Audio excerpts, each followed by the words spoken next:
Oui, alors on va maintenant recevoir un invité qui nous parlera du circuit de l'enfant à l'école, de l'école à la maison, en la personne de Madame Guetia Ouamalia, innocente promotrice d'école maternelle et primaire. Bonjour Madame, elle est déjà en plateau avec nous. Oui, merci. Bonjour, bienvenue. Bienvenue. Vous allez bien? Ça va bien, merci. Super. Alors, Allez, on commence. on va directement. Ben oui, le circuit de l'enfant de l'école à la maison. Exactement. Alors, qu'est-ce qu'on doit comprendre par circuit de l'enfant de l'école à la maison? On pourrait dire que le circuit, c'est le chemin que l'enfant parcourt de l'école, qui est un lieu où l'on apprend les savoirs à son domicile. Très bien. Alors, pour quelles raisons, ou sinon pour vous, quel est le rôle qui doit être joué concrètement par l'assistante maternelle ou encore la babysitter, les nounous, comme on a communément habitude à les appeler? Oui, Ce circuit, bien sûr. l'assistante maternelle, elle devrait être beaucoup plus consciencieuse parce que c'est un enfant qu'elle a en garde et l'enfant, il est innocent. Donc, et elle est venue pour travailler. Quand on travaille, c'est pour avoir une rémunération et en fonction de cela, elle devait être vraiment beaucoup plus consciencieuse. Plus consciencieuse, plus regardante, plus attentive et tout. C'est vrai qu'Alix a parlé de babysitter, on évoque l'assistante maternelle et tout, les filles de ménage chez nous à la maison. Qui doit assurer ce circuit? C'est la nounou, comme on le dit. C'est la nounou. La nounou, Okay. oui. Parce que les parents, ils sont absents, ils vont travailler. Et elle doit être une nourrice. On pourrait même dire que ce n'est pas la mère biologique, sinon on dirait que c'est la mère, c'est la première mère. Des parents bis. C'est la mère de bis, voilà. substitution, Oui. puisque les prérogatives de la maman lui sont déléguées en son absence. Et dans cet élan-là, dans cet état de fait-là, comment elle doit gérer ce circuit de la maison à l'école avec les enfants? De la maison à l'école, généralement, ce qu'on remarque, c'est triste. Elles sont, en principe, quand elles sont sur le trottoir, elles devaient être du côté des voitures, mais elles laissent l'enfant du côté des voitures. Parfois aussi, elles sont accompagnées par leurs amis, elles sont en train d'échanger. C'est triste. Il y a beaucoup d'actes comme ça qui ne sont pas bien. Exactement. Ouais. OK. Il faut vraiment les interpeller pour qu'elles soient vraiment plus consciencieuses. Ce sont des enfants innocents. D'accord. Et quels sont les bons gestes que vous conseillez pour pouvoir vraiment sécuriser ce circuit-là pour les enfants? Je pourrais dire que elle doit être un peu plus catholique, c'est-à-dire, comme Dieu lui-même il a dit, laissez venir à moi les enfants, le royaume des cieux leur ressemble. Un enfant, quand on lui fait du mal, il sait pardonner, il sait faire la paix, il oublie. Donc, vraiment, elle devait penser à cela pour ne pas être méchante avec eux, Avec les enfants. Avec les enfants. Si on en parle aujourd'hui, c'est que c'est primordial et c'est important. Qu'est-ce qui pourrait arriver en cours de route de la maison à l'école ou peut-être même vice-versa? Qu'est-ce qui pourrait arriver? Un accident, Oui. un accident de voiture. Parce que l'enfant, en marchant, il joue.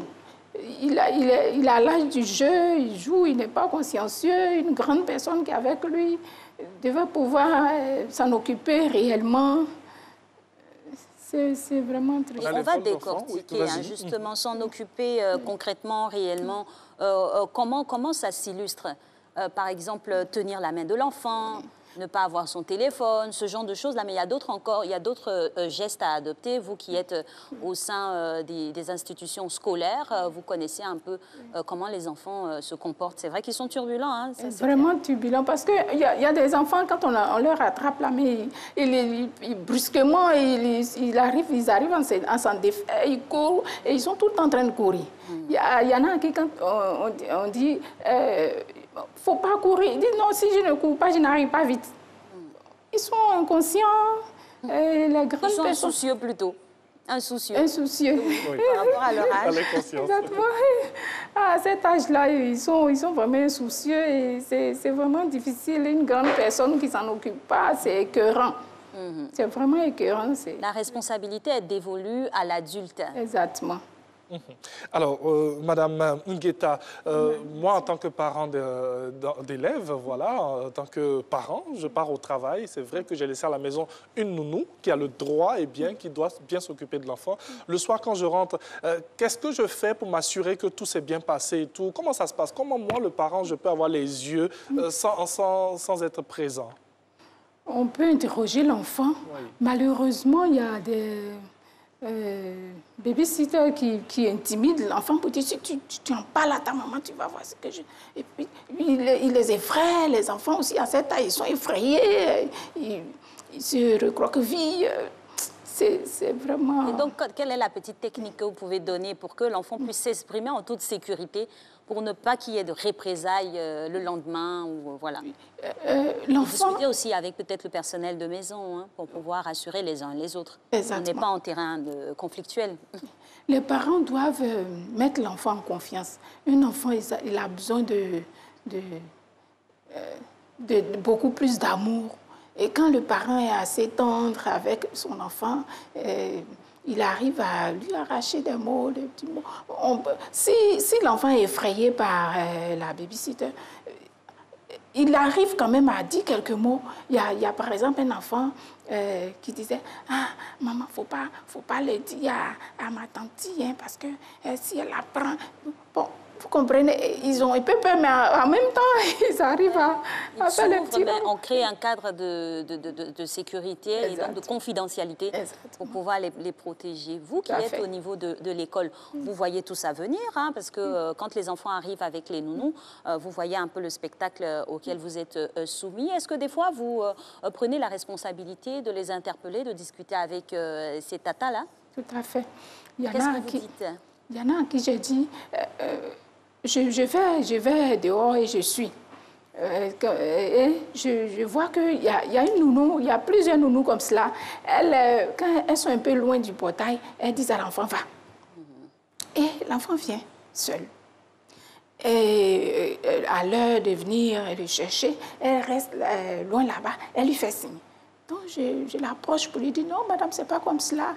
Et après, j'appelle les parents pour dire, faites un peu attention parce que cette dame qui suit votre enfant, là, vraiment, il faut faire attention. C'est pas méchant, hein? C'est juste alerter. Hein? Voilà, juste alerter les parents. Alors, de ce fait-là, quel conseil pouvez-vous donner eh bien, il y a des nounous qui nous regardent, il y a des femmes de ménage qui nous regardent, il y a des parents aussi qui nous regardent. Quel conseil pouvez-vous donner? Les parents, je sais qu'ils sont souvent occupés. C'est la remarque que j'ai faite, mais il faut qu'ils trouvent un petit temps pour leur enfant. C'est très important, un petit temps pour leur enfant. Et il faut qu'ils soient régulièrement en contact avec les enfants.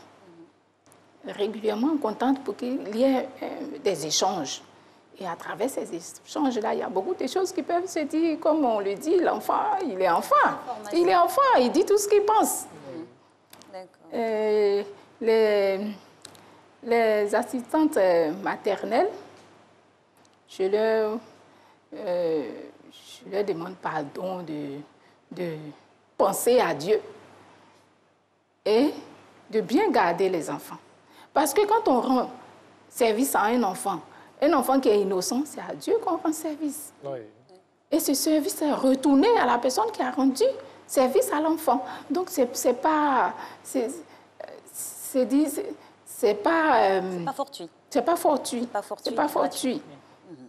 Ça nous revient d'une manière ou d'une autre. Alors, en définitive, hein, qu'est-ce qu'on peut retenir quant au circuit nounou, enfant, école et vice-versa et l'inverse?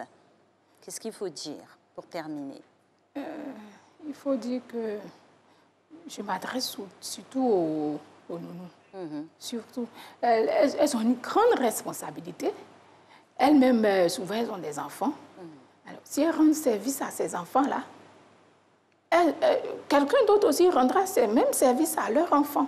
Et celles qui n'en ont pas, qu'elles se disent que Dieu leur donnera la chance d'en avoir et que leurs enfants seront aussi épanouis.